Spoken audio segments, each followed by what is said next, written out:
Hey, how's it going, everybody? Mike Dillard here with the Elevation Group, and very excited to bring you one of our very first sessions together with a new friend of mine, Paul Harmon from Dripping Springs here in Austin. And Paul and I met through a very good friend of mine, Justin Christensen, who introduced us. And when I started to talk about the concept for the Elevation Group and what the purpose was, and I said, Justin, who do you know that has amassed an 8-figure net worth, that knows money, that's really good at teaching the concepts, who's really been there and done that, and you were the first person he named. And so we called you up, and we had a great hour-long talk, our first time around, and really found out that our views, I think, both about money and politics and entrepreneurism are very similar, and where we see the world going. So delighted to have you here today, Paul. Well, thanks for having me. Yeah, absolutely. And one of the things that I love about your background best is not only have you accomplished what you've accomplished financially, but you've also been a financial planner, or still are one today, but you're also an entrepreneur. You've done a ton of work in real estate, have your own online business that you're growing right now, and so you really bridge all the worlds instead of coming from the traditional financial planner background, where you tell people what to do with their money even though you probably haven't amassed a lot of it yourself. Definitely not the case with you. So really excited about what we're going to cover today. And if you'd like, I would love for you to share a little bit about yourself and your company, Renaissance Partners, and everything that you're doing. So. Oh, I'd be happy to.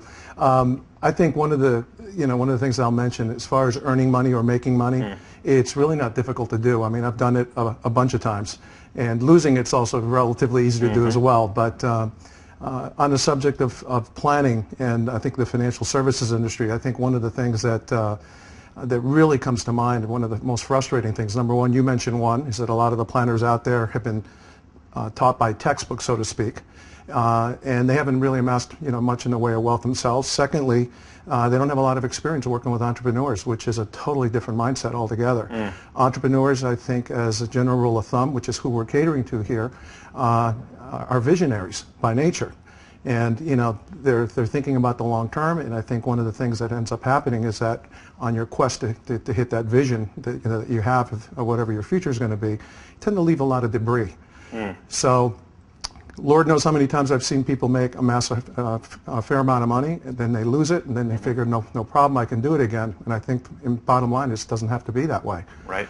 So I think the big fundamental question we really need to ask is, why don't we define wealth? And I think you and I sat down, I think, during our first meeting and talking about this. And I think this is what really got me engaged in terms of the platform that I'm doing now. I've counseled people with very high net worths, and I've also dealt with people that are just starting out. And one of the common questions that comes up is, what is really true wealth? So I walk people through an exercise where we actually ask them, what their assets are. So if you don't mind, would you mind playing along with me? Sure, on totally. This one? Okay, so this is sort of like what you and I did the other day. Yeah. If I were to ask you to give me a list of all your assets, and if you don't mind, I'm going to write them on the board, just so I can illustrate. That'd be great. List of all your assets. What do you think that most people think of? First and foremost, probably their house. Right. So, and for the viewing audience, I apologize for my writing. Penmanship is not one of my strong suits, but I am good with numbers. All right. So, if we're talking about two of us, which means you guys are screwed. You'll have to get it in DVD format, and we'll put it in print after. Okay. So we're dealing with a house. Yeah. What else do we think of? Cars. Okay. Autos, and of course. Or boats, or big purchases like that. All right, and let's not get into semantics, because I know there's going to be people out in the audience that are going to be saying that's not really an asset, it depreciates. Let's not go there. Let's just kind of. Yeah, we're throwing things this is conceptual. What you would normally get from exactly a regular person off the street if you ask them, probably. Okay. And what about this? Cash. Savings. Sure. Okay. Mutual fund or portfolio, maybe a 401k. So we'll say stocks and bonds. Yeah. God, my writing is really awful. I didn't realize how bad it was. You're going to 401k, and I'm writing sideways. We might have to, do we need to start over at the top, or are you going to use that for something else? No, I'm going to use that for something else. All right, cool. This is part of the entertainment, by the way, for those of you that are watching. Okay, anything else you can think of? How about insurance or commodities? Well, I'm going to go with commodities, only because of a conversation we had. Okay. And only because I think I saw something online that someone was talking about if you ever want to learn anything about gold and silver, you were the person to ask. I don't know about me, but I do know someone. Well, that was out on the internet, so I figured that's public knowledge. So I think I'm safe there. Cool. All right, so let's give these a category. Category, all this stuff is financial in nature. Can we agree on that? Yep. All right, let's give it a technical name. This really amounts to, all right, stuff. Exactly. So I'm going to put this in a box. So we got all the things that we've accumulated throughout our lifetime. So we have all the things that are really material, anything that we might consider stuff or things. Okay. All right. Now that we've identified all that, what else do we have that we consider to be a very valuable asset that is not material? For me, it would be skill sets. Okay. I'm going to go with your wife. Okay. So we're going to go spouse. Yep. You got to work with me here. Yeah. Family. Skill sets, hold on to that thought because we will get back to that one because that is most definitely an asset as well. Okay. We're looking at family. Time, freedom, free time. Okay, your time. Yep. Although freedom is ultimately what we're trying to accomplish. So most people are trading a lot of this in order to get this, so they don't quite have that yet. Yep. But the other thing that tends to resonate with a lot of people is health. Just for the sake of time, I'm going to kind of jump ahead. I am a good speller, by the way, but if I don't spell something right, you have to forgive me. Spirituality. Okay. How about your heritage, family heritage? Would you consider that to be an asset? Sure. All right. What about your core values? Yep. Okay. Let's give these a category. These are your core fundamental assets. And what I like to put next to those are human. And the reason why is because they have to do with people. Okay? So now we're going to paint another box. I need a bigger board, but that's okay. You'll see where I'm going with this in a while. Now, you mentioned skill sets. Right. I put that under the category of experiences. And experiences are pretty much anything that provides you with wisdom, either... How am I doing with the board? Am I doing okay? Oh, you're fine. Okay. Experiences have anything to do that either provides wisdom or wisdom that you already have. Okay. All right, so if we're going to call it an asset, are we talking about good experiences only, or are we talking about bad experiences as well? Both, definitely. Okay. And why would we say both? You learn more from the mistakes you make. Yeah, and some people are destined to never learn because they never get the lesson. But the good and bad experiences, most definitely. Okay. Okay. This is where I'll put in your skill sets that you had mentioned. And by the way, for everyone watching, you're going to see where this is going to tie in to everything that we're talking about. There's a theme here. Skill sets. What else do we have? Formal education, possibly. What about strategic alliances? I was going to say contacts. Yeah. Yeah. Rolodex. One and the same. I'm just using a fancier term. There's a C in there. I said I was a good speller. I lied. All right. I think we kind of get the gist here. Yep. All right. So we're going to go, and here's another box that we're going to put this in. I am not an artist, and I don't claim to be. And then we also have what we refer to as your contributions, or civic. Now, what is that? Any charity work, community? Anything to pay it forward. Sure. All right, to leave a legacy. Yep. It could be to a charity. It could actually be to our own family. You know, it's basically legacy. Okay. I got to tell you, common denominator. I've dealt with folks that have 9-figure net worths, and I've dealt with people that are youngsters that are just starting. Every one of them, there are a few rare exceptions, say that they want to do something here. Sure. What they also say is that they're not ready to do this yet because they're so busy taking care of their own first. Right. So what they always say to me is, Paul, look, I'll do this, but right now I need to take care of my own. Sure. And then ultimately I'd like to set up some kind of system so I can go ahead and take care of this. Right. Okay? So for the moment, I'm going to erase this one. I'm not saying that it doesn't exist, so I'm going to just put an empty box. Here's the question. And I'll tell you what, I've done this in front of groups of several hundred people. I've done this in one-on-one, and the answer I get to the next question, pretty much 99% of the time, is always the same. If you were put in the unfortunate situation where you had to pick and you can only keep 2 out of these 3 categories, and you had to let go of 1. Which one would be the easiest one to let go of? Yeah, financial. Tell you a little funny story in 2 seconds. Everyone says this. Sure. All right? Now, here's the interesting question. Where do we spend 80% of our time? On that section. In this section. Sure. Which is the biggest stress causer? Right. Same one. Same one. So why do we do it? Because we were taught by our parents that we need to take care of what's important to us, which is our family. So we make all these sacrifices. Now, I'm a baby boomer. My father, one of the things he preached to me always has been that he said, son, make your deposits today so you can eventually make your withdrawals. So, lo and behold, I had a mistress.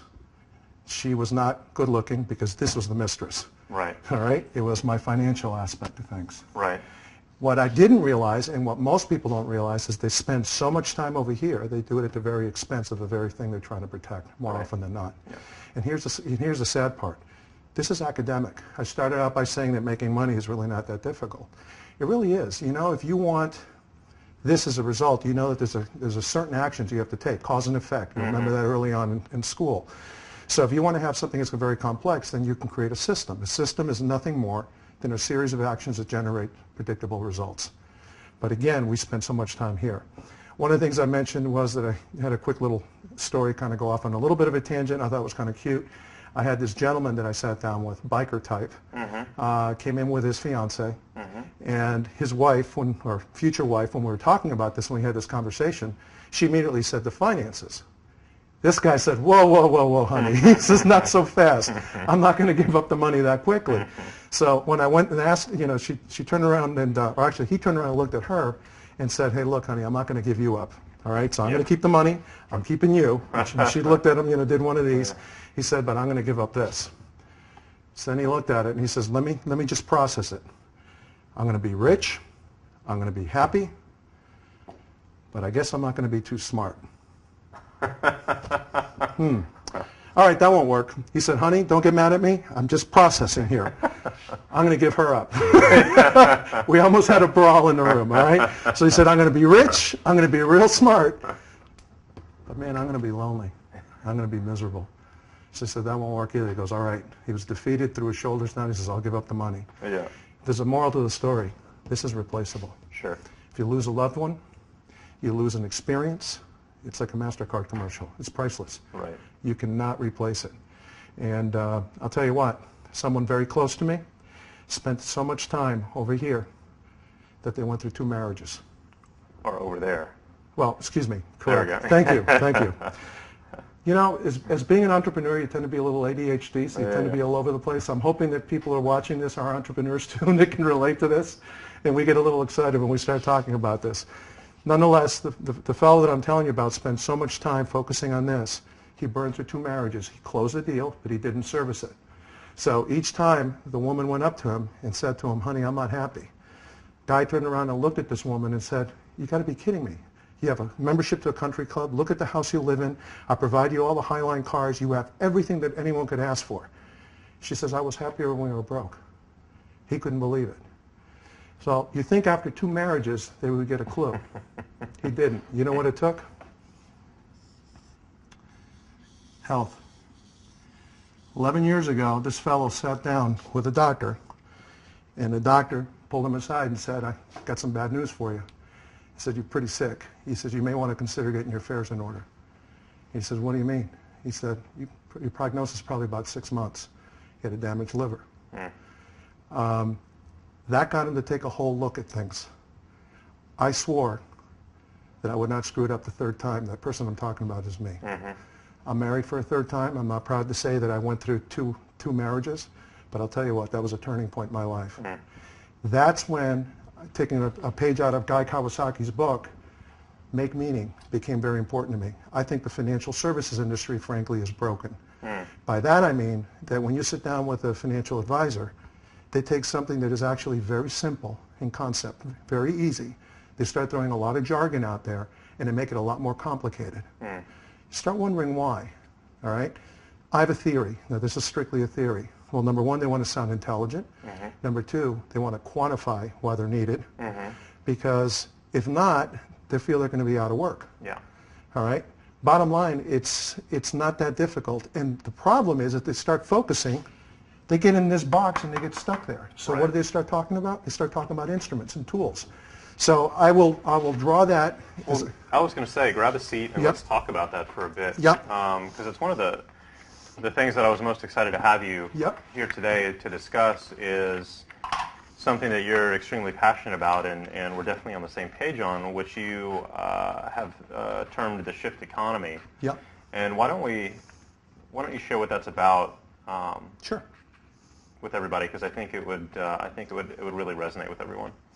All right, why don't we take the traditional advice that we've gotten, over the years, and I think even with the generation today, they're still hearing remnants of that. And see if this doesn't sound familiar, and hopefully with the audience out there, this will in fact resonate.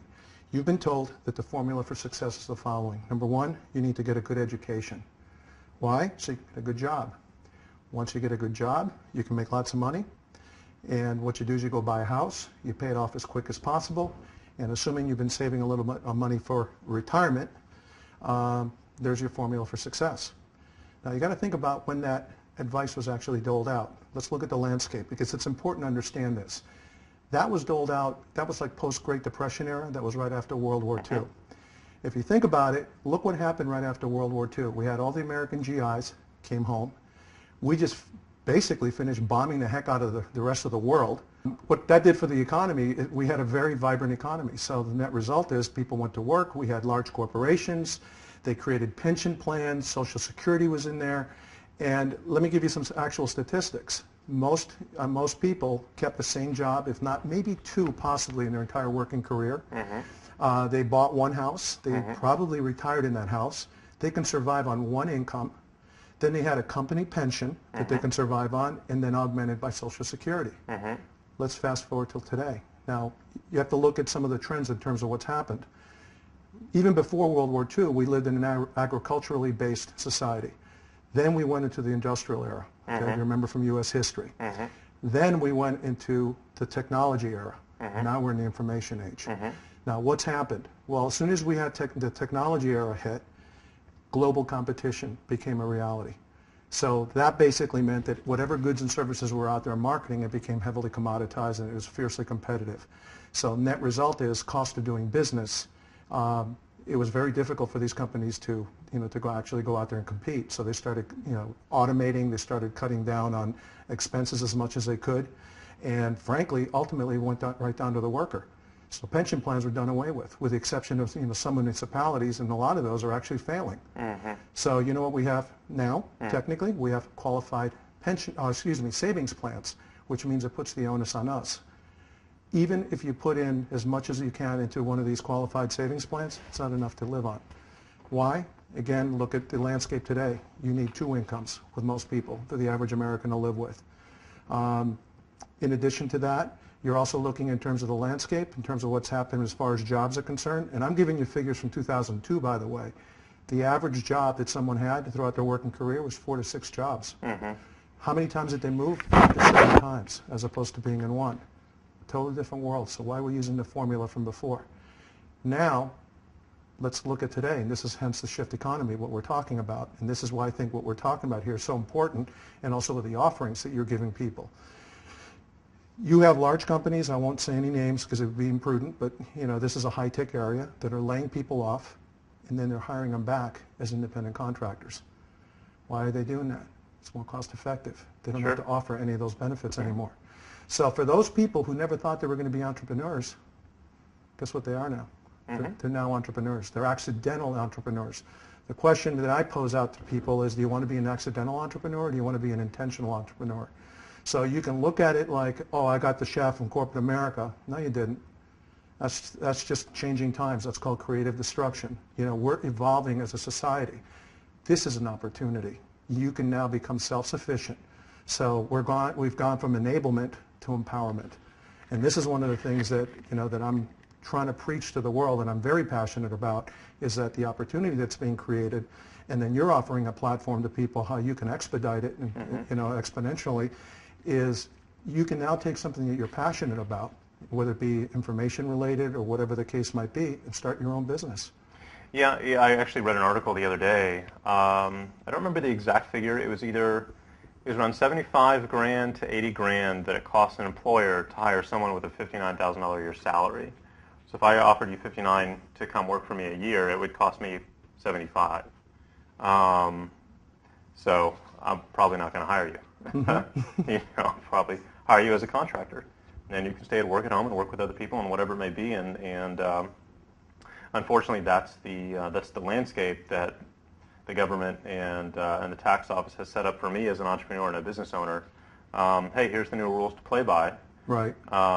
Okay, well, unfortunately, your rules suck for anyone who would like to work here because you're not enabling me, you're not empowering me to bring that person on in a cost-effective manner.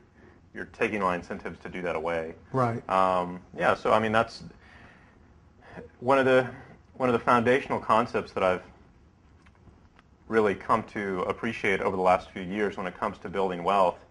Rule number one is you have to control your cash flow. Yep. You have to have control of your cash flow. Because if you don't control it, then you're tied to a box. If you're on a salary on a monthly basis and you only have $1,000 a month to invest, you're never going to get wealthy. Your chances are going to be extremely small. We'll put it that way. Where if you control your cash flow and you have the ability for yourself to go out and make whatever you wanted, obviously the limitations are taken away immediately. Mm-hmm. So, yeah, rule number one: control your cash flow. And as you're talking about, that's a lot of people don't even have a choice anymore, and that's where the economy is shifting. Obviously, is forcing people to become entrepreneurs. So yeah, and there's a couple of things in play here too. With what you're mentioning here. Number one, let me just kind of go back to technology a little bit. The amount of information that's out there, it's staggering. The last I checked, you may be more up to date on this than I would be because this is your field, but the information that's available on the internet seems to be compounding and doubling at a rate of like every 18 months, which is staggering. Yeah. So here's what's interesting. In my field, when I sit down with a brand new client saying, okay, look, we need to focus on the future.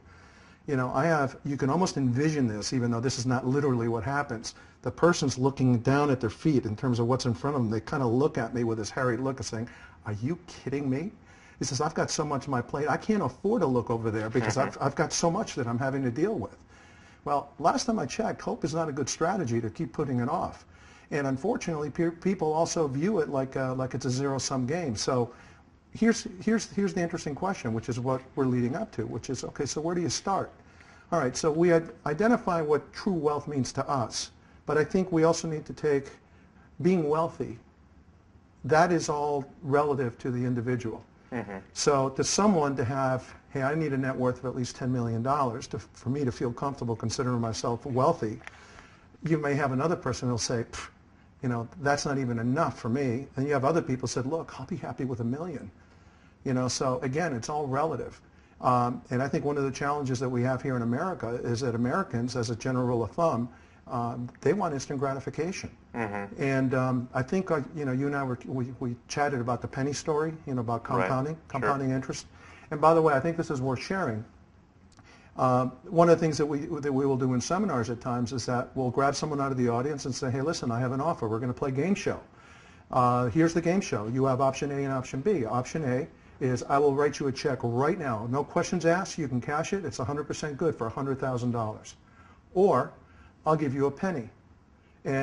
But however, this penny, I'm going to double it in value every day, but I'm only going to do this for 30 days. And at the end of the 30 days, you can pick whatever the value of the penny is versus the $100,000. Person always looks at me somewhat suspiciously thinking, okay, I think I'm being set up. I'll pull out a spreadsheet and I'll take them through, I don't know, like day 18 and show them that, okay, 1 cent, 2 cents, 4 cents, 8 cents, 16 cents, 32 cents, 64 cents. It doesn't add up to a heck of a lot. So at that point, the clever ones will say, I'll take the penny, but most of them will actually say, you know what, I'll take my chances. I'm going to take the 100K because I can think of some things that I can pay off right now. Mm-hmm. Well, I got news for you. When you get to like day 26, 27, it starts to turbocharge. By the time you get to day 30, you're over $5 million. Mm-hmm. All right, why is that relevant to what we're talking about?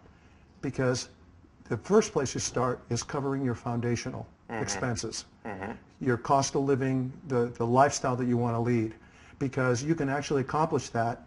Use the analogy that, or the example that I just used, that if you know that you're going to need it, let's say 30 years from now or 20 years from now, using that same amortization type of thing. I'm not telling you that your money's going to double every year, but a lot of littles add up to a lot. The problem is that people will go sort of like the example that I just used about day 18, and they say, oh, screw it, this isn't worth it. You know, I'm not putting enough in there. So they wait to someday. To someday when they're swinging for the fences their entire life. Right. And I love that line, by the way. I stole that from you about swinging for the fences. So Sure. I think you need to cover the foundation and Yeah. then swing for the fences. And if someone is not living the lifestyle they want now, then that's the short-term goal. Sure. That's the milestone that we go out after first. And contrary to popular belief, I'll tell you what, one of the things I've become famous for the people that tell me they live month to month, I'll find money. Right. I will find money that you're throwing away without changing your lifestyle. I'm not going to go in there and cut up your budget. It's not my place to do that. Whereas the traditional financial planning model, what do?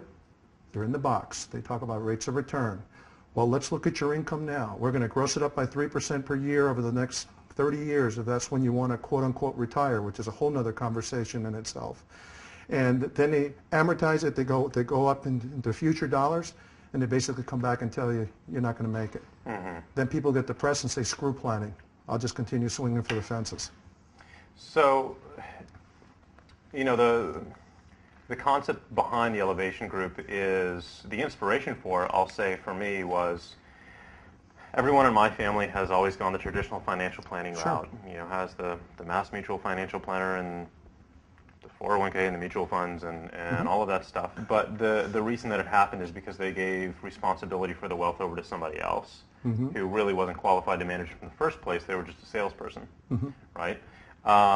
So how can we get out of that pattern and empower not only myself but everybody who's a part of the Elevation Group with a better alternative?